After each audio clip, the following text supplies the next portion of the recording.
आदरणीय व्यासपीठावर विराजमान नीताताई, जास्वंदाताई आणि सर्व मातृशक्ती ज्या सभागृहामध्ये बसलेले आहेत त्यांना सर्वप्रथम चरण स्पर्श प्रणाम करतो. कारण ज्यांचा इतका प्रचंड अनुभव आहे आणि ते आपल्या समोर बसले असताना कुटुंब प्रबोधन, पर्यावरण, समरसता, नागरिक कर्तव्य आणि स्वदेशी या महत्वपूर्ण विषयावर फक्त मी चर्चा करू शकतो आणि खऱ्या अर्थाने याच्या पुढचं जे सत्र आहे ते सत्र माझ्यासाठी कामाचं आहे. कारण एनजीओ कडून आपल्याला शिकायचं आहे, आदरणीय नीताताईंनी म्हटलं त्याप्रमाणे. परंतु एक विद्यार्थी म्हणून मला या सर्व गोष्टीकडे पाहताना एक गोष्ट लक्षात येते की आपण ज्या राष्ट्राला 2047 पर्यंत विकसित बनवण्याचा प्रयत्न करणार आहोत त्या राष्ट्राचा जर कणा कोणता असेल तर ती मातृशक्ती आहे आणि त्या मातृशक्तीचं मंथन व्हावं. त्यामुळे एनजीओ संवाद हा अतिशय स्तुत्यप्रिय असा कार्यक्रम भारतीय विचार मंच जी प्रज्ञाप्रवाह राष्ट्रीय स्तरावर तिला प्रज्ञाप्रवाह असं म्हणतात, त्या प्रज्ञाप्रवाहाच्या इकाईने अतिशय चांगला प्रयत्न केलेला आहे. खऱ्या अर्थाने आपल्याला जी चर्चा आपण करणार आहोत एनजीओची, त्या चर्चेमधून बरेचसे विषय येणार आहे आणि आदरणीय नीताताईंनी सांगितल्याप्रमाणे काही विषय महत्वपूर्ण आहे जे मांडणे फार आवश्यक असते. समरसता किंवा समता, ज्याला आपण इक्वॅलिटी असं म्हणतो, ती समरसता आणि समता आपल्या सर्वांना माहिती आहे. परंतु दैनंदिन व्यवहारामध्ये तिचं स्वरूप काय आहे किंवा व्यावहारिक रूप काय आहे यावर चर्चा होणे फार आवश्यक आहे. आपल्याला माहिती आहे की निसर्ग हा परिवर्तनशील आहे आणि हे शाश्वत सत्य आहे. पण हे परिवर्तन जेव्हापर्यंत मानवापासून सुरू होत नाही त्या परिवर्तनाला गती येत नाही. निसर्ग आपल्या पद्धतीने परिवर्तन घडवतो, ते कदाचित विध्वंसक असू शकते, ते कदाचित आपल्याला न परवडणार असू शकते. म्हणून या निसर्गाचे आपण एकमेव घटक नाही. म्हणजे आपण काय समजतो की पृथ्वी माणसांची आहे, परंतु ही पृथ्वी माणसांची नाही आहे, तर पृथ्वीमध्ये राहणाऱ्या अनेक जीवांपैकी माणूस हा एक जीव आहे आणि त्या जीवाला इतर प्राण्यांप्रमाणे स्वतःचं कर्तव्य पार पाडायचं आहे. त्यामुळे जो काही इतिहास भारतीय समाजाचा होता त्या इतिहासाचा जर आपण आढावा घेतला तर आपल्या लक्षात येते की आपल्या भारतीय इतिहासामध्ये अशा काही चुका होऊन गेलेल्या आहेत ज्या चुकांचं जो भरणा आहे किंवा ज्याचं जे आपण आता ध्येय लागतोय तो हा आता आधुनिक समाज पार पाडतो आहे. समरसता म्हणजे काय, तर समरसता म्हणजे सर्वांना समान प्रतिष्ठा देणे. डॉक्टर बाबासाहेब आंबेडकरांनी संविधानामध्ये जी राईट टू इक्वॅलिटी दिलेला आहे, समतेचा अधिकार दिलेला आहे, तो 14 ते 18 या दरम्यान दिलेला आहे. डॉक्टर बाबासाहेब आंबेडकरांना अपेक्षित असलेली समता म्हणजेच समरसता आहे. परंतु समरसता ही कायद्याने निर्माण करून समाजामध्ये ती प्रस्थापित केली जाऊ शकते या मताचा मी नाही. कारण कायद्याचं काम करतो, परंतु जेव्हापर्यंत आपण ती मनानं स्वीकारत नाही तेव्हापर्यंत समरसता प्रस्थापित होणे अशक्य आहे. आता या समरसतेचं साधं उदाहरण कोणतं आहे, तर आपण दैनंदिन व्यवहारामध्ये पाहतो की आपल्या घरी काम करणारे बरेचसे मंडळी असतात आणि शहरामध्ये तर अशा कामगारांचं, अशा कर्मचाऱ्यांची मदत घेतल्याशिवाय आपला परिवार रीतसर पुढे जाऊ शकत नाही. कारण आपण सगळे कामकाजी आहोत आणि बऱ्याचशा भगिनी माता या आता कामात उतरलेल्या आहे आणि त्यांचं अव्वल दर्जाचं काम म्हणजे पुरुषांपेक्षाही मला स्वाभिमानानं वाटते की त्यांचं अव्वल दर्जाचं काम आहे. त्यामुळे समाजामध्ये जे आपण काम करतो या कामाला थोडासा नीटसा वेळ मिळावा किंवा सवलत मिळावी म्हणून आपण आपल्या घरी काही काम करणारी मंडळी ठेवतो आणि साधारणतः आपल्यापैकी काही लोक असा विचार करत नसेल, परंतु बऱ्याचशा घरी तू कोणत्या जातीची आहे हा पहिला प्रश्न विचारला जातो किंवा तुझा बॅकग्राऊंड काय हा पहिला प्रश्न विचारला जातो. तर आपली जी समरसतेची ज्या आपण कायद्याने शिकलेलो आहे त्या समरसतेची व्याख्या तिथे कोलॅप्स होते, तिथे कोलमडते. एखाद्या व्यक्तीला तू अमुक जातीचा आहे म्हणून जर आपण काम नाकारत असू तर अस्पृश्यता हे महापाप आहे असं संघानं पहिल्या दिवसापासून म्हटलेलं आहे. त्या महापापाचे आपण दारकरी म्हणतो. जर आपण एखाद्याला तू कोणत्या जातीची आहे आणि ती अमुक जातीची असेल तरच मी माझ्या घरी कामाला ठेवेल किंवा तो जातीचा असेल तर कामाला ठेवेल, कारण आपल्या मनामध्ये जी काही संकुचित भावना किंवा जी काही आपल्या जातीविषयीचा अहंकार, दुराभिमान ठेवलेला असतो तो तिथे आपण प्रदर्शित करतो आणि समरसता किंवा समतेच्या तत्वाला आपण तिथे तिलांजली देतो. खऱ्या अर्थाने आपण ज्या ज्या व्यवसायामध्ये आहोत त्या व्यवसायामध्ये आता रिझर्वेशन आहे, आरक्षण आहे, सगळ्या गोष्टी आहेत. त्यामुळे विविध जाती धर्माचे लोक आपल्याला पाहायला मिळतात. परंतु आपण आपल्या सहकार्याशी हा अमुक जातीचा आहे म्हणून किती सुरळीत संबंध ठेवायचे नाही ठेवायचे हे ठेवतो आणि आपण आपल्या गाव जसं मी महाविद्यालयामध्ये आणि तुम्ही सुद्धा कुठेतरी शिक्षण संस्थांमध्ये किंवा ऑफिसेसमध्ये काम करत असाल तिथे आपल्या सफाई कामगाराशी जो आपण जेव्हा एंटर करतो आपल्या ऑफिसमध्ये कामाच्या ठिकाणी, आणि जो आपला सफाई कामगार असतो, सफाई कर्मचारी असतो, त्या सफाई कर्मचाऱ्याशी कधी जिव्हाळ्याने 4 गोष्टी आपण बोललो आहोत का, हा प्रश्न आपल्या स्वतःला विचारायला पाहिजे. की का तू बरा आहे का, कुटुंब काय म्हणते, तुझा मुलगा काय म्हणते, तुझा परिवार काय म्हणते, हा संवाद कधीतरी आपण केला आहे का. आपण असं चित्र आपल्या महाविद्यालयामध्ये, शिक्षण संस्थामध्ये, कामाच्या ठिकाणी किंवा घरी मोहल्ल्यामध्ये जे काही एनजीओ आपण चालवतो त्या एनजीओ मध्ये कधीतरी आपल्या शेवटचा घटक जो सफाई कामगार असतो त्या सफाई कामगाराला व्यासपीठावर बसून जसा आता सत्कार माननीय अतिथींचा झालेला आहे तसा सत्कार आतापर्यंत आपण कधी केला आहे का. तर आपल्यापैकी बऱ्याचशा व्यक्तींनी असा प्रयत्न केला नसेल तर ज्या समरसतेला घेऊन हा शताब्दी वर्षाच्या कालावधीमध्ये आपण समाजाच्या पुढे जात आहोत, तो शताब्दीचा हा जो उद्देश आहे की सर्व समान आहे, आपण एका ईश्वराची लेकरे आहोत. आणि आपल्या संविधानाची उद्देश पत्रिका सांगते की त्या संविधानाच्या उद्देश पत्रिकेमध्ये आपण स्वातंत्र्य, समता आणि बंधुता हे मूल्य सांगितलेले आहे. तिथे बंधुता, फॅटर्निटी जेवढ्या सहजपणे आपण म्हणतो तेवढ्या सहजपणे आपण कधी वागत नाही, हा पण आपल्या समाजातलं चित्र आपल्याला दिसते. त्यामुळे बंधुता, आपण सर्व ईश्वराचे लेकरे आहोत. आता सर्व ईश्वराचे लेकरे आहोत म्हणजे समाजातला सर्व घटक माझ्या बहिणीप्रमाणे आणि भावाप्रमाणे आहे. मग आपल्या समाजातला एखादा घटक जर आजारी असेल, त्याचा ऍक्सिडेंट झाला असेल, त्याला कोणत्या गोष्टीची गरज असेल, मी माझ्या भावाच्या मदतीला ज्या तीव्रतेने, ज्या इच्छेने धावून जातो त्याच तीव्रतेने, त्याच इच्छेने आपण समाजातल्या त्या घटकाला मदत करण्यासाठी धावून जातो का. किंवा एखादं कार्य आहे, समजा आमच्या गावामध्ये छोटे छोटे गाव आहे आणि त्या गावामध्ये काही वस्त्या असतात, मोहल्ले असतात, आणि त्या मोहल्ल्याला सुद्धा काहीतरी नाव असते. तर ते आपण म्हणू नये कारण आपला तो विषय नाही. त्या मोहल्ल्याला नाव असते आणि त्या मोहल्ल्यामध्ये जेव्हा एखादा विवाह सोहळा किंवा एखादा धार्मिक कार्यक्रम किंवा एखादा पारिवारिक कार्यक्रम होतो तेव्हा त्या पारिवारिक कार्यक्रमामध्ये त्यांनी जर आपल्याला बोलवलं तरच आपण जातो, अन्यथा जात नाही. कारण निमंत्रण आल्याशिवाय नाही, अशी जी आपली प्रवृत्ती असते ती प्रवृत्ती आपण त्या ठिकाणी दाखवतो. त्यामुळे आपलं पहिलं पाऊल असलं पाहिजे की आपल्या गावात, आपल्या शहरात, आपल्या वस्त्यांमध्ये असा कोणताही कार्यक्रम, मग तो कोणत्याही जातीचा धर्माचा असो, आवर्जून त्याने बोलवो अथवा न बोलवो, आपण बंधुता जर मानत असो आणि समतेचं तत्व जर स्वीकारत असू तर आपण त्या ठिकाणी आनंदाने सहभागी व्हायला पाहिजे. आपण आपल्या एरियातले जे काही, आता विविधता हा भारताचा स्वभाव आहे आणि विविधता, अनेकता ही भारताची दुर्बलता नाही, ती भारताची शक्ती आहे. त्या शक्तीला आपण ओळखलं पाहिजे. प्रत्येकाची भाषा भिन्न असते. आता जसं गडचिरोली क्षेत्रामधून काही माता भगिनी आल्या असेल, त्या माता भगिनींच्या बोलण्यामधून काहीतरी आदिवासी शब्द आपण आपल्या बोलण्यातून उल्लेखतो, म्हणजे आणि जेव्हा असा एखादा शब्द निघतो तर तो जो स्वतःला सोकॉल्ड प्रतिष्ठित, यशस्वी आणि शिक्षित म्हणतो ते असं म्हणजे सहजपणे त्यांच्याकडून अजून निघते किंवा त्यांच्याकडे पाहण्याचा जो दृष्टिकोन असतो तो बदलतो. त्यामुळे या समाजामध्ये समरसता प्रस्थापित करत असताना आपण कधी आपल्याला आवर्जून आठवावं की आपण स्वतःहून एखादं सहभोजन आयोजित केलेलं आहे आणि त्या सहभोजनामध्ये आपल्या नातेवाईकांच्या ऐवजी गावामध्ये ज्या अशा वस्त्या आहे किंवा गावामध्ये जे असे कुटुंब आहे, जे कुटुंब पंक्तीला सगळ्यात शेवटी बसतात, त्या पंक्तीच्या व्यक्तींसोबत आपण सहभोजन करायला पाहिजे. आणि हे जर आपण करत नसू तर कायची माणुसकी आणि कशाची बंधुता आणि कशाचं स्वातंत्र्य.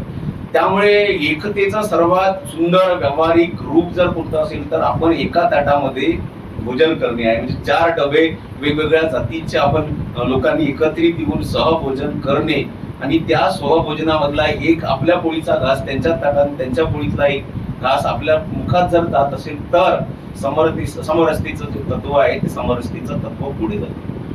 अजून गावांमध्ये बरेचसे प्रॉब्लेम आहे. आता मंदिर सर्वांसाठी खुले गेलेले आहे किंवा कायद्याने कुणालाही कोणत्या मंदिरामध्ये प्रवेश करण्यापासून थांबवू शकलं जात नाही. परंतु मी मगाशी म्हटल्याप्रमाणे कायद्याचं काम करतो, पण जर आपल्याला लिबरल किंवा म्हणजे उदारमतवादी व्हायचं असेल, समाजाला समजून घ्यायचं असेल तर आपल्या मनामध्ये जो अहंकार असतो आणि जो कुठल्या तरी राजकीय नेत्यांनी, कुठल्या तरी राजकीय पक्षांनी, कुठल्या तरी समाज सुधारकांनी, एवढं काय तर विचारवंतांनी आणि सेमिनारमध्ये भाषण देणाऱ्या माझ्यासारख्या अनेकांनी आपल्या डोक्यामध्ये पेरलेला असतो. म्हणून जातीच्या संघटना आपल्याला जिकडे तिकडे दिसतात आणि त्या जातीचा एक हिरो असतो आणि तो जातीचा हिरो मग आपल्या सगळ्या समाजाच्या समोर चित्र प्रदर्शित करतो की हे जर झालं नाही तर आपल्या जातीवर मोठा अन्याय आहे. आता आपल्याला प्रश्न निर्माण होतो की जर तुम्ही गावांचं चित्र पाहिलं तर या गावामध्ये अजूनही मंदिरे सर्वांसाठी खुली झालेली नाही. एखाद्या अमुक जातीचा व्यक्ती म्हणजे त्याच्याकडे जर लग्न कार्य असेल आणि तो घोड्यावर बसून एखाद्या मारुतीच्या देवळामध्ये पूजा करायला जात असेल, कारण सर्वांच्या घरी पहिलं संस्कार कोणता असते, कोणत्याही लग्नाची सुरुवात ही मारुतीच्या देवळामध्ये जाऊन केली जाते आणि त्या देवळामध्ये तो अमुक अमुक जातीचा आहे म्हणून मारुतीच्या गेट जो लागलेला असतो तो गेट सुद्धा उघडला जात नाही आणि त्या व्यक्तीला आतमध्ये प्रवेश करून त्याची इच्छा आहे. तर आपला बांधव आहे, हिंदू बांधव आहे, त्या बांधवाला इच्छा आहे फक्त आपल्या देवताच्या समोर एखादा नारळ फोडावा आणि त्याच्या म्हणजे आशीर्वाद घ्यावा आणि आपण पुढच्या वाटचालीला सुरुवात करू. तर अजूनही असं चित्र बदललेलं नाही. हे चित्र जर आपल्याला दिसत असेल तर एनजीओ म्हणून या चित्रासाठी बदलण्यासाठी आपण काय करू शकतो हा पण प्रश्न आपल्या या चर्चेमधून यायला पाहिजे. एवढ्या याचबरोबर केवळ माणूस जिवंत असेपर्यंत हा भेदाभेद हा जातीभेद समाजामध्ये नाही, तर माणूस मेल्यानंतरही आहे. अनेक गावांमध्ये या जातीचं स्मशानभूमी ती, त्या जातीची स्मशानभूमी ती आणि मेल्यानंतर जे देहावर संस्कार होतात ते देहावर संस्कार सुद्धा अमुक अमुक त्या स्मशानभूमीमध्ये जाऊनच करावं लागते.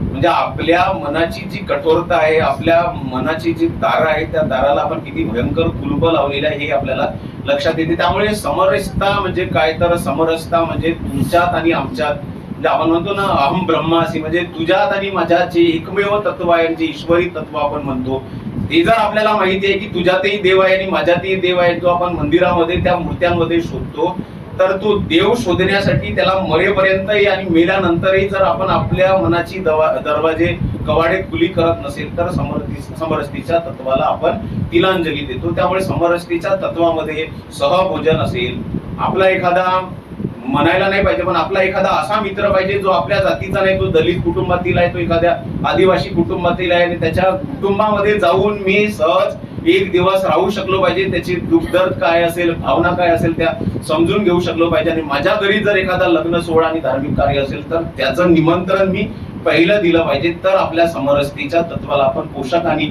अनुकूल वातावरण निर्माण करू शकतो. दुसरा मुद्दा पंचपरिवर्तनाचा कुटुंब प्रबोधन आहे आणि कुटुंब प्रबोधनाची काही अक्कल तुम्हाला सांगणे हे तर फार मोठं म्हणजे सूर्याला दिवा दाखवण्यासारखं आहे. परंतु कुटुंब प्रबोधनामध्ये हे सर्व विषय आहे की आज आपण आई वडिलांना विसरलेलो आहे. आजी आजोबांचे पाय चरण नमस्कार करण्यासाठी आपल्याला 6-6 महिने वाट पाहावी लागतात, कारण आपले आजी आजोबा आपण गावामध्ये ठेवलेलो असतो आणि आपण नागपूर, मुंबई, पुणे या शहरामध्ये त्या आपल्या डबक्यामध्ये राहतो आणि कधी काळी आजीची आठवण आली तर व्हिडिओ कॉल करतो आणि व्हिडिओ कॉलवर आपल्या आजी आजोबांना नमस्कार करतो, हाय हॅलो करतो, परंतु त्यांच्या पायाला स्पर्श, आणि मला वाटते की स्पर्शाची जादू काय असते हे आपल्याला न सांगितलेलं बरं. त्यांच्या पायावर हात ठेवून आपल्या मनामध्ये जी भावना निर्माण होऊ शकते त्या भावनेपासून आपण सर्व वंचित राहतो.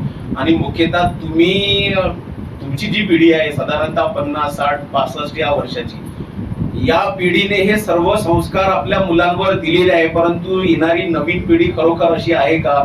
आपण एवढी चर्चा करतो पण मला असं वाटते की आपण जर सर्वे केला समाजाचा तर आपल्याला असंही लक्षात येते की असेही कुटुंब आहे जे कुटुंब 15-15 दिवस आई वडील मुलं एकत्रित येत नाही.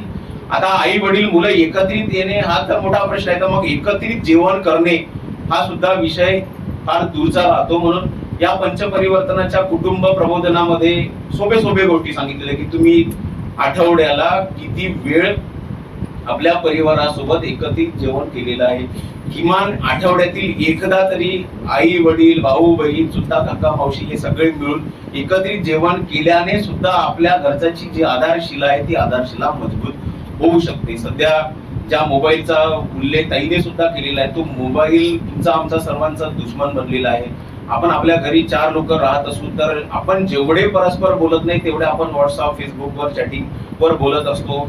आता जो 7 ते 10चा एक वेळ असतो आपल्या जीवनामधला अतिशय महत्वाचा वेळ असतो आणि तो टीव्हीचा सुद्धा प्राईम टाइम असतो आणि तो आपल्या मोबाईलचा सुद्धा प्राईम टाइम असतो. आणि आपलं भोजन, कल्पना करा की आपलं भोजन त्या टीव्हीच्या, एक तर टीव्हीच्या समोर असते किंवा एक हात आपला व्हॉट्सअपवर आणि त्या फेसबुकवर असतो आणि एक कोणती पोळी कोणती भाजी आपल्या ताटात वाढलेली याच्याकडेही आपलं भान नसते. म्हणजे मी प्रतिनिधित्व करतो त्या समाजाचं म्हणून सांगतो, ते भान नसते. तर मग आपल्या बायकोशी, आपल्या आईशी, आपल्या मुलाशी, आपल्या ते सांगण्याची प्रयत्न करते. मुलीचं कधी, मुलाचं कधी चुका ती सांगण्याचा प्रयत्न करते की बाबा माझ्या शाळेमध्ये हे घडलेलं आहे.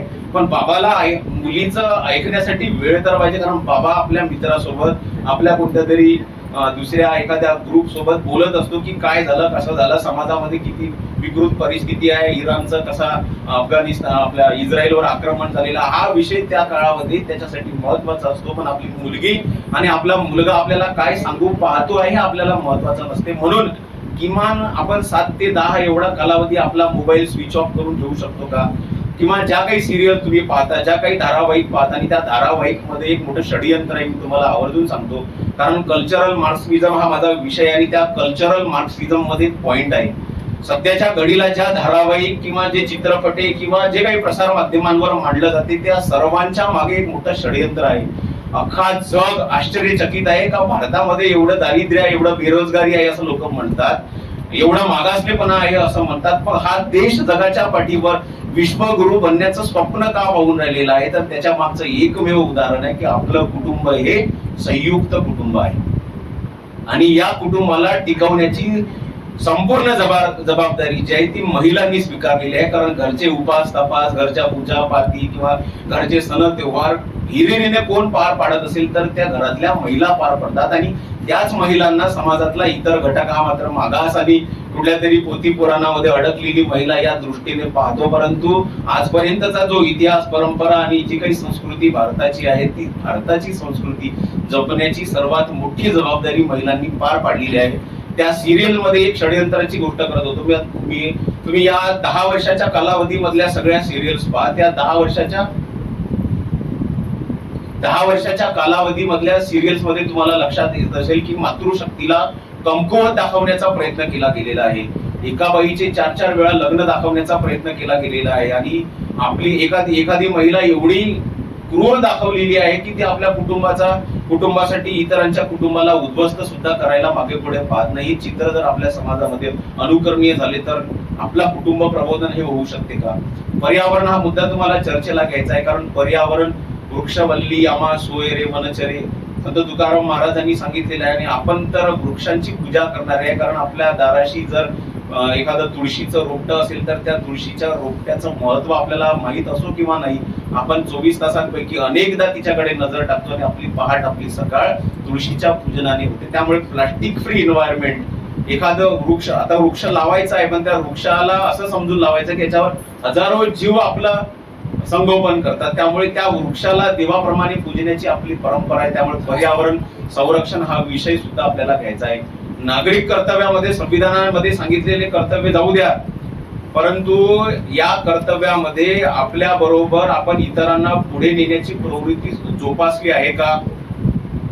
या नागरिक कर्तव्यामध्ये आपल्या घरी राष्ट्रध्वजाचा मान करणारी संस्कार आपण दिलेले आहे का?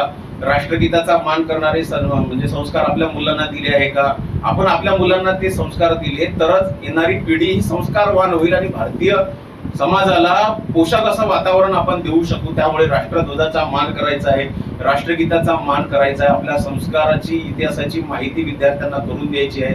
छत्रपती शिवाजी महाराजांच्या वारंवार कथा सांगा, त्या इराण, इराक, इस्रायलच्या कथा सांगितल्यापेक्षा. कारण एका मातेने छत्रपती शिवाजी महाराजांसारखा थोर पुरुष निर्माण केला, तेही आपल्या घराचं चित्र आहे. त्यामुळे या पर्यावरण संरक्षणासाठी आपण सर्व काही करत आहोत, परंतु अजून हिरिरीने करण्याची आवश्यकता आहे. कर्तव्यामध्ये ते यायला पाहिजे. आणि सर्वात शेवटी स्वदेशी, आपण ब्रँड्स वापरणारे लोक आहोत. आता महिला आहे म्हणून आपल्या बॅग्स ह्या खरंच भारतीय बनावटीच्या आहे का? किती प्राण्यांना मारून आपले त्याची कातडी काढली असेल आणि आपल्या बॅग्स तयार झालेल्या असेल याचाही विचार आपण करायला पाहिजे. आणि याचबरोबर आपण आपल्या स्थानिक संस्कृतीला, स्थानिक पर्यावरणाला, स्थानिक पर्यटनाला आपण पुढाकार दिलेला आहे का? या सर्व गोष्टीची चर्चा आपण या ठिकाणी करायला पाहिजे. आणि एनजीओ जे आपण म्हणतो त्या एनजीओचं खरं कार्य हे केवळ एखाद्या विशिष्ट घटकापुरतं न राहता ते कार्य 2047च्या विकसित भारताचं जे स्वप्न भारतानं पाहिलेलं आहे त्या विकसित भारताच्या स्वप्नाला परिपूर्ण करण्यासाठी आपला निश्चितपणे हातभार लागावा एवढं आपणास विनंती करतो आणि थांबतो. खूप खूप धन्यवाद.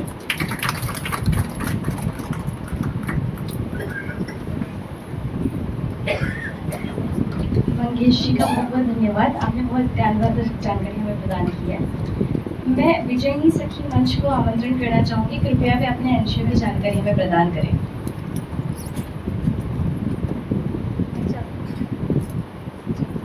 चलो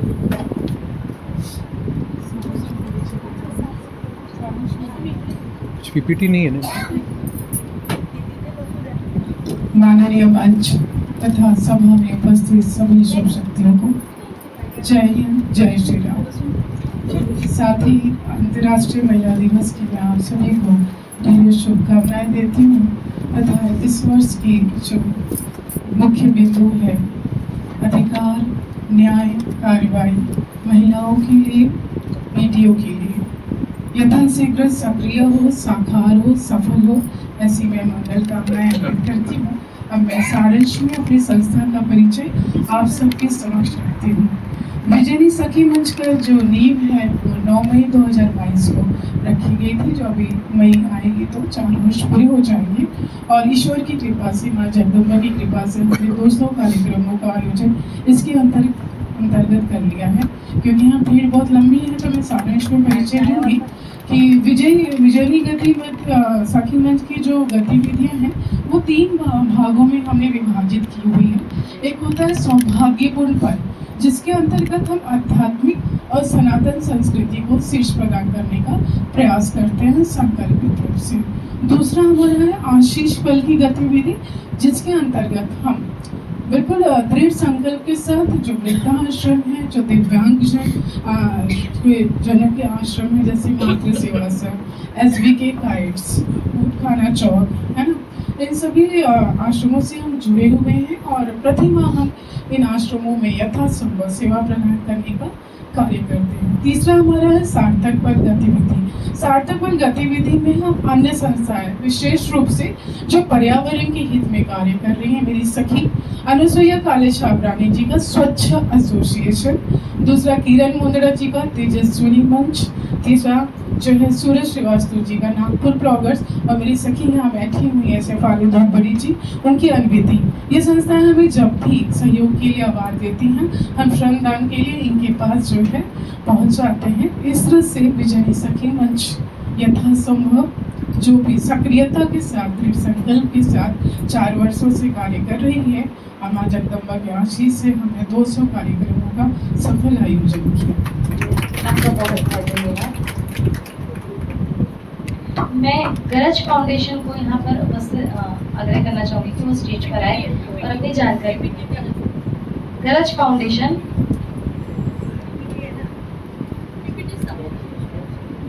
अच्छा आपको थोड़ा टाइम है।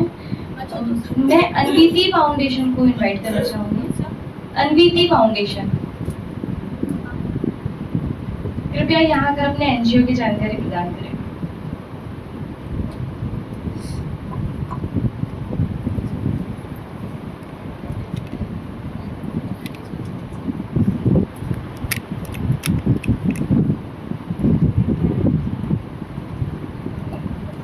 नमस्कार, उपस्थित मंच को प्रणाम और यहाँ उपस्थित मातृशक्ति को शत-शत नमन। महिला दिवस पर सबको बहुत बहुत बधाई और यहाँ से आरंभ करती हूँ अनविति फाउंडेशन के बारे में बताने के लिए। मैं फाउंडेशन जो है, अनविति संस्था जो है उसकी संस्थापक हूँ, फाउंडर हूँ और पिछले 7 साल से हम लोग काम कर रहे हैं पर्यावरण संरक्षण और कचरा व्यवस्थापन इस विषय में। अब ठीक है। कचरा व्यवस्थापन और पर्यावरण संरक्षण ये हमारा विषय है। हम लोग शुरुआत करते हैं ये कचरा व्यवस्था से, जिसमें हम लोग प्लास्टिक पर बहुत ज़्यादा एग्रेसिवली काम कर रहे हैं कि ठीक है, रिसाइक्लेबल प्लास्टिक जो है उसको तो फिर भी निवारण के बहुत सारे पर्याय है, लेकिन जो नॉन रिसाइक्लेबल प्लास्टिक है उसके लिए हम लोग बहुत एग्रेसिव लेवल पर काम करते हैं। तो आपको कभी भी ऐसे कुछ प्रॉब्लम्स या चैलेंजेस आते हैं तो डेफिनेटली आप हमारे तक आ सकते हैं और उसके निवारण हम आपको विकल्प जो है वो बताएंगे। दूसरी बात आती है कि खत जो है, निर्माल्य से खत निर्मिति, इस विषय पर भी हम लोग काम करते हैं और कम्युनिटी हम लोग ऐसे डेवलप कर रहे हैं, बिल्ड कर रहे हैं कि जिसमें हाउस होल्ड लेवल पर भी हम कचरा व्यवस्थापन को अपने अपने लाइफ में जो है वो प्रायोरिटी दें। फिर तीसरी बात आती है कि हम लोग वृक्षारोपण, जल संवर्धन जो है ये विषय वैसे देखा जाए तो बहुत अलग स्तर पे जाता है, पर हाउस होल्ड लेवल पर हमको जल संवर्धन कैसे करना है। तो इसका एक छोटा सा उदाहरण मैं देना चाहूंगी कि मातृशक्ति हमारे ना मन में क्या होता है, बहुत सारे विचार और जिम्मेदारियों का एक साथ जो है वो विचारों का ये जो है वो होते रहता है, भंवर चलते रहता है। और ऐसे समय पे जो सबसे ज्यादा हमारा फ्रस्ट्रेशन निकलता है वो होता है हमारे घर के नलों पर। तो हम एक ग्लास या एक कप धोने के लिए हमको समझ में भी नहीं आता कि हम 1.5 से 2 बॉटल पानी जो है वो कब खर्च कर देते हैं। तो हमको ध्यान रखना है कि जब हम कुछ भी काम कर रहे हैं तो हम अपने लेवल पे पानी का उपयोग जो है वो कम से कम करें। तो इस पे भी अन्विति काफी काम करती है। हमने एक एरिया चुना है कम से कम 10 से 15 हजार घरों का, जिसमें हम एक विजन लेकर चलते हैं कि हम एक ऐसा कम्युनिटी बिल्ड करेंगे, एक ऐसा एरिया पायलट मोड पे नागपुर शहर के सामने लाकर दिखाएंगे कि हम एक स्वच्छ और हरित एरिया जो है ऐसा एक ध्येय लेकर चलते, vision end mission clean end green area. तो नॉर्थ वेस्ट नागपुर में हम लोग ये काम करते हैं और हमारा यही ध्येय है कि नागपुर के बाकी एरियाज में भी इस ध्येय को लेकर जाए और हमारा जो पायलट प्रोजेक्ट है उसको रेप्लिकेट करें। और जब हम स्मार्ट सिटी की बात करते हैं तो एज एक्टिव सिटीजन्स हम दिखा पाए कि हम लोग सच में स्मार्ट सिटीजन्स है और स्मार्ट सिटी के लिए हम लोग अपना अपना रोल जो है वो निभा रहे हैं। तो बस अन्विति यही सब कार्यभार लेकर चल रही है और बताने के लिए बहुत कुछ है कि हम क्या क्या कर रहे हैं, पर क्योंकि समय की कमी है मैं आज वो सब तो नहीं बता पाऊंगी। बस एक ये छोटा सा इंट्रोडक्शन अन्विति के बारे में आपने सुना। धन्यवाद। आपका बहुत बहुत धन्यवाद। मैं गरज फाउंडेशन को यहाँ पर आमंत्रित करती हूँ, कृपया वे अपने एनजीओ की जानकारी में बताएं।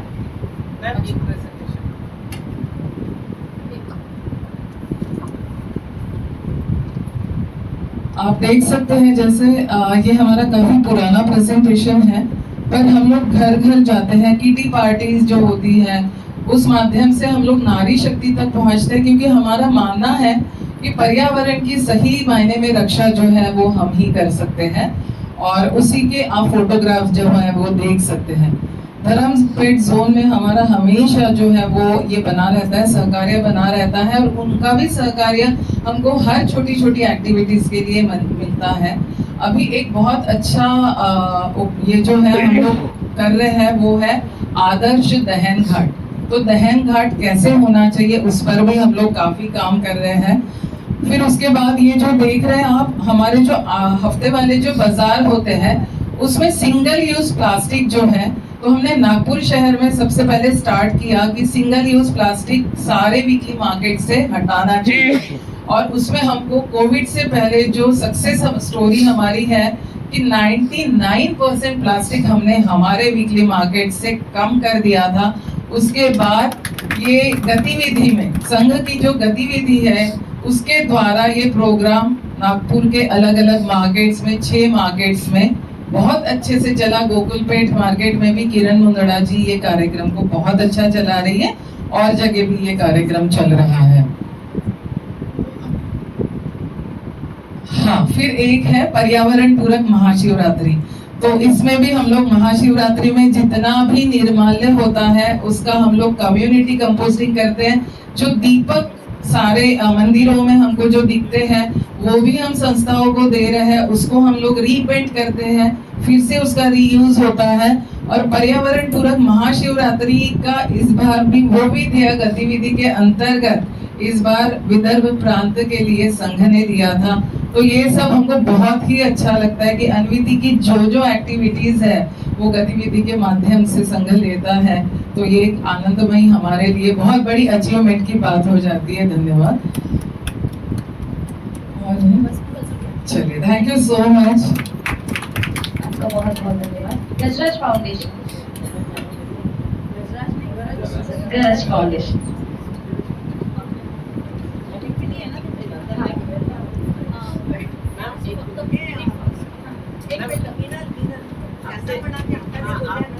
NGO वाले काम करते हैं ना, मैं अपना नंबर भी थोड़ा बाकी सब हाँ। नोट कर सकती हूँ।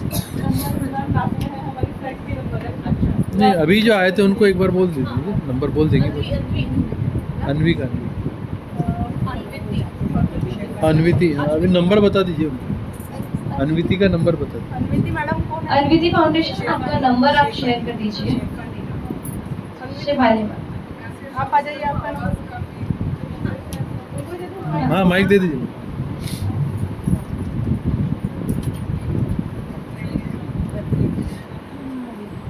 थोड़ी सी बुलंद है आवाज, बिना माइक के भी काम चल जाता है, बट एनीवेज हाँ नंबर शेयर करती हूँ 9325 946525। एक बार फिर से रिपीट करती हूँ 9325946525। अनविति फाउंडेशन। अनविति फाउंडेशन ये संस्था का नाम है, मेरा नाम है शेफाली दूपड़। आपका नाम से होगा ना? हाँ शेफाली।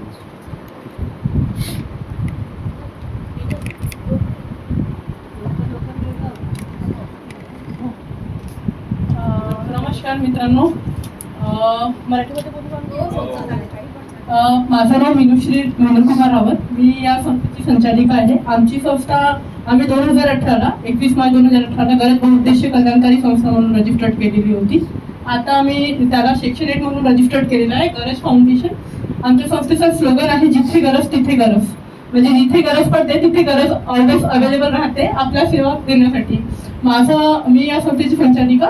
माझा MFW स्वामी विवेकानंद कॉलेजमधून झालेला आहे आणि तिथूनच त्यांच्याच सहकार्यामुळे कॉलेजच्या माध्यमातूनच ही गरज फाउंडेशन संस्था आलेली आहे. त्यांच्या मार्गदर्शनाखाली आमची संस्थेचा जो म्हणजे मोटो आहे की जे कम्युनिटीत ते पीपल असतात, गरजू निडी लोक असतात, त्यांना त्यांच्या हेल्दी आणि हॅप्पी रिस्पॉन्सिबल राहिले पाहिजे आणि एज्युकेटेड राहिले पाहिजे, या हिशोबाने आम्ही संस्थाचं काम करतो. आमच्या संस्थेचे काही ऑब्जेक्टिव्ह आहे, जसं की health, education, livelihood, shelter home आणि टू डू रिहॅबिलिट टू बेनिफिशरीज. जसे की आमच्या हेल्थमध्ये कसं, हेल्थमध्ये जे मेडिकलला पेशंट असतात त्यांना ब्लड, प्लेटलेट्स, मेडिसिन, टेस्टिंग जे पण राहते ते संस्थेच्या माध्यमातून आम्ही पुरवतो. आणि सोबतच डोळ्याचे ऑपरेशन, हार्टचे ऑपरेशन ते पण संस्थेच्या माध्यमातून करण्यात येते. आणि एज्युकेशनमध्ये अनाथ निराधार, सिंगल पॅरेंटिंग अशी जी मुलं असतात त्यांच्या शिक्षणासाठी पण संस्था मदत करते. आमचे 150+ अशी मुलं आहेत, त्यांच्या शिक्षणासाठी संपूर्ण खर्च संस्थेने उचललेला आहे. आमचे सेंटर्स आता स्लम एरियामध्ये, आता 9 स्लम एरियामध्ये सेंटर्स असतात, त्याच्यामध्ये एक रेग्युलर आहे आणि बाकी जे आहे ते सॅटर्डे संडेवाले आहे. तिथे आम्ही activity based learning, query solving आणि संस्कार याच्यावर काम करत आहोत. आणि आता आम्ही सायन्स बेस्ड ॲक्टिव्हिटी पण त्याच्यामध्ये ॲड ऑन केलेली आहे. आणि आमचे तात्पुरता निवारा ते महिला जे असतात, सिंगल पॅरेंटिंग मुलं आणि अशा महिला जे म्हणजे निराधार आहे तशा लोकांसाठी आम्ही तिथे राहण्याची व्यवस्था केलेली आहे. आणि संस्थेच्या माध्यमातून आजमगड जैनपूर सारख्या आजमगड जैनपूरमध्ये सुद्धा त्यांना रिहॅबिलिट करण्यात आलेलं आहे.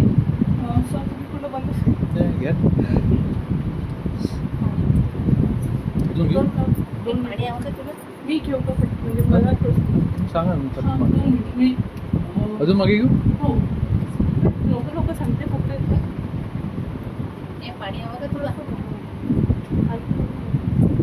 संस्थेच्या ऍक्टिव्हिटीज आहे, जसं आम्ही फ्रीमध्ये क्लासेस घेतो. Soft skill, blood donation camp, medical camp, good touch, bad touch, हे सॅनिटरी न्यूट्रिशन प्रोग्राम्स राहते आमचे, डिहायड्रेशन्स राहतात, असे वेगवेगळे राहतात. आमच्याकडे भरपूर लोक बर्थडे सेलिब्रेशनसाठी सुद्धा येतात. काही ऍक्टिव्हिटीजचे फोटोज आहे, जसं आपत्कालीन परिस्थिती असते त्याच्यामध्ये जसं तुम्हाला दिसत असेल की आम्ही कपडे वगैरे वाटप करत आहोत. कोविड सारख्या परिस्थितीमध्ये 24/7 आमचं काम चालू होता. 100 नंबरवर नागपूर शहरात आमचा नंबरच रजिस्टर्ड होता. आमच्या क्रिएटिव्हिटी ऍक्टिव्हिटीज चालतात, हे जे तुम्ही बघत असाल असे जे राहतात निराधार त्यांना असं उचलून आम्ही आश्रमात वगैरे टाकतो. आजमगड जैनपूरमध्ये एक मेंटल पेशंट आपण टाकलं होतं. स्ट्रीटमध्ये जसं जे त्यांच्या कोणी करणारं नसेल किंवा जे निराधार असते त्यांच्याकडे ऑप्शन नसेल त्यांना आम्ही स्टॉल वगैरे लावून दिलेले असे काही फोटोज आहेत. हे जेन्युइन फोटोज आहे आमच्या संस्थेच्या थ्रू. आणि हे मेडिकलला जे पेशंट असतात, जे लहान बाळ असतात, त्यांना कोणी करणारं नसेल तशा लोकांसाठी तिथे आम्ही ब्लँकेट्स वगैरे डिस्ट्रीब्यूट केलेले. हे सगळे फोटोज तुम्हाला इथे दिसत असेल. कॅटरिकचे काही फोटोज आहे इथे. हे आमच्या कम्युनिटीमध्ये झालेले program, medical camp, blood donation camp, good touch bad touch. एका आजीला आम्ही घर बांधून दिलं होतं, त्यांच्याकडे राहण्याची सोय सुद्धा नव्हती. आमच्या टीबी पेशंटसाठी जे टीबी मुक्त अभियान आहे त्याच्यामध्ये काही फोटोज आहेत. लकडगंजचे फोटो लहान पोरं साडी घालून आलेले आहेत, छान ऍक्टिव्हिटीज वगैरे करतात, आमच्या काही तिथे चालवतात. आणि मेडिकलमध्ये काय काय सर्व्हिस प्रोव्हाइड करतो. सॉरी ॲक्च्युली थोडं कमी वेळ असल्यामुळे बोलायला हे होत आहे, कारण मॅडमने ऑलरेडी वेळ टाईम दिलेली आहे. जसं आमच्या गव्हर्नमेंटच्या स्कीम असतात, लोकांना माहिती नसते, त्यामुळे त्याच्या माध्यमातून आम्ही त्यांना अवेअर करतो, त्यांना लागणारे साहित्य त्यांना पुरवतो, त्यांना मोरल सपोर्टची गरज असते. कारण कधी कधी जेव्हा कोणत्या पेशंटला माहीत पडलं त्यांना कॅन्सर आहे, त्यांची पूर्ण फॅमिली तेव्हा पूर्ण म्हणजे ढसून जाते, तर त्यांना एक मोरल सपोर्टची गरज असते. त्यावेळेला त्यांना सपोर्ट करायचं, हार्टचे ऑपरेशन, मोतियाबिंदचे ऑपरेशन जे रस्त्यावरचे असतात त्यांना रिहॅबिलिट करणं, सोशल एज्युकेशन जे असतात त्यांच्या अवेअरनेसचे कॅम्पेनिंग रन करणं. हे काही फोटोज आहे जे आम्ही मेडिकलला पेशंटला मदत करतो, त्याचे काही फोटोज आहेत, त्याच्यामधून काही निराधार असतात. गडचिरोलीमध्ये पण आमच्या दरवर्षी कॅम्पेनिंग राहते, तिथे पण आम्ही आलापल्ली, एटापल्ली, भामरागड, जियनपूर, कमलापूर अशा जागेवर आम्ही जाऊन ते आमचे काही विजिटचे फोटो, आम्ही आमच्याकडे जे प्लेसमेंटला पोरं असतात त्यांना सुद्धा आम्ही विजिटला घेऊन जातो आणि त्यांना विजिट करून देतो वेगवेगळ्या जागेवर. म्हणजे त्यांना पण एक्सप्लोर राहायला पाहिजे, फक्त आमच्या संस्थेपुरतच नाही राहिले पाहिजे. आमचे काही फंक्शन्स आहेत, जसं की आम्ही फ्रीमध्ये फूड डोनेशन म्हणजे फूडसुद्धा प्रोव्हाइड करतो. स्किल डेव्हलपमेंट ॲक्टिव्हिटीज महिलांसाठी आणि मुलांसाठी असते, काउन्सिलिंग सेंटर्स, एजन्सी विजिट्स आणि टीमवर्कच्या माध्यमातून आम्ही हे सगळं काम करतो. काही अचिव्हमेंट्स आहेत, तसे तर मल्टिपल्स आहे, भरपूर अवॉर्ड रिवॉर्ड भेटलेले आहे. काही म्हणजे हे जुनी स्लाइड्स आहेत, त्यानुसार काही फोटोज वगैरे आपण बघू शकता जे संस्थेच्या माध्यमातून केलेले कार्याशी आहे. काही ॲडव्हान्टेजेस, काही डेव्हलपमेंट्स. ॲडव्हान्टेजेस म्हणजे आम्ही एथिकली काम करतो, आमची जे पॉलिसीला धरून काम करतो, प्रॉपर कम्युनिकेशन आहे, फ्लेक्सिबल काम आहे, मल्टिपल काम आहे. काही प्रॉब्लेम्स पण आहे, जसं की थोडंसं lack of funding, lack of donation, lack of land. आमच्या तात्पुरता निवारा पण इथं दोन वापरायला दिलेली जागा आहे. काही डॉक्युमेंट सर्टिफिकेट्स आहेत आणि हे वेबसाईट्स वगैरे इथे कॉन्टॅक्ट नंबर दिलेला आहे. जर आपल्याला हवं असेल तर आम्ही आमच्या साईटला तुम्ही व्हिजिट करू शकता. गरजफाउंडेशन.org आहे आणि आपल्याला काही विचारायचे असेल तर विचारू शकता. धन्यवाद. किसी के क्वेश्चन है?